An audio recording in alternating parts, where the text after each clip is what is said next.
Bank Negara has cut its overnight policy rate by 50 basis points to 2%, a level last seen during the 2008-9 global financial crisis. In a statement, BNM said the ceiling rate has been reduced to 2.25%, while the floor rate for the OPR now stands at 1.75%. The central bank noted that with this latest cut, the OPR has been reduced by a total of 100 basis points since the start of the year, complementing the other monetary and financial measures it made. BNM had cut OPR by 25 basis points in Jan, followed by another surprise 25 basis point cut in March. The last time the central bank made a 50 basis point rate cut was on February 24th, 2009. BM notes that global conditions have weakened significantly given the painful yet necessary measures taken the world over to contain the spread of the COVID-19 pandemic.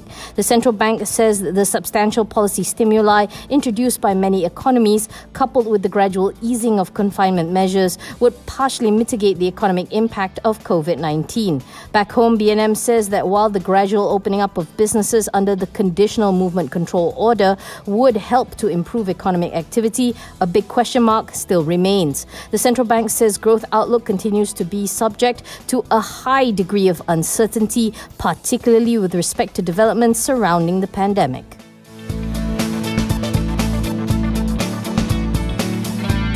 Nestle Malaysia saw its first quarter net profit drop 20.8% to 186.3 million due to COVID-19 curtailing sales from out-of-home channels, higher commodity costs and the earlier Chinese New Year timing. Revenue for the quarter dipped 1.3% to 1.43 billion as domestic sales dropped. On the outlook for 2020, CEO Juan Aranolz admits that it is still too early to assess the full impact from COVID-19.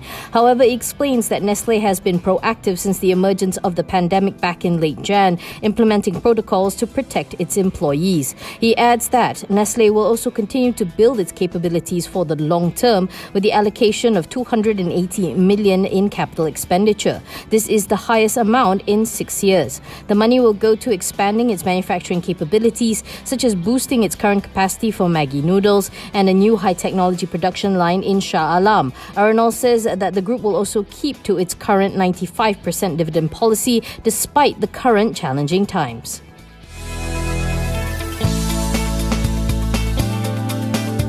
Datuk Nurulhidayah, daughter of Umno President Datuk Seri Dr. Ahmad Zahid Hamidi, has been fined by the Magistrates Court for violating the movement control order.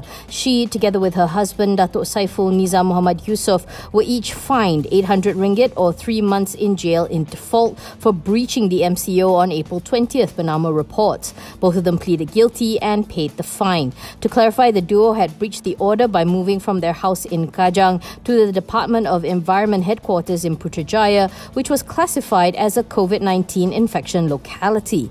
Deputy Public Prosecutor Nur Ashikin Mokhtar had proposed the maximum fine along with a jail sentence. She told the court that the excuse given by the duo that they had been invited by the Deputy Minister did not give them the right to flout the MCO.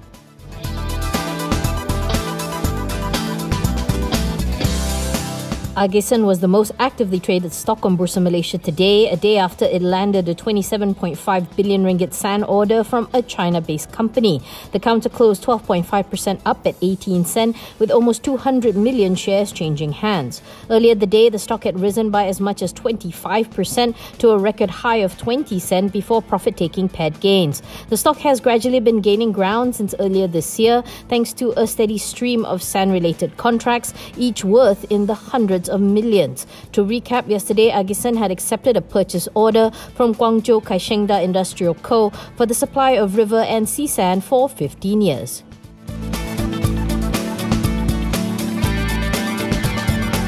UZMA announced today that Urus Harta Jamaah has ceased to be a substantial shareholder in the company following a sale of shares in March. Urus Harta Jamaah disposed of 1.17 million shares in UZMA on March 23rd, leaving it with a 4.69% stake. Urus Harta Jamaah is the special purpose vehicle tasked with managing the assets previously overseen by Lembaga Tabung Haji. According to filings, UZMA's other major shareholders include the private vehicle of its CEO Datuk Kamarul Ridwan Mohammed Tenggiri Tuah and Credor CEO Brahmal Vesudevan.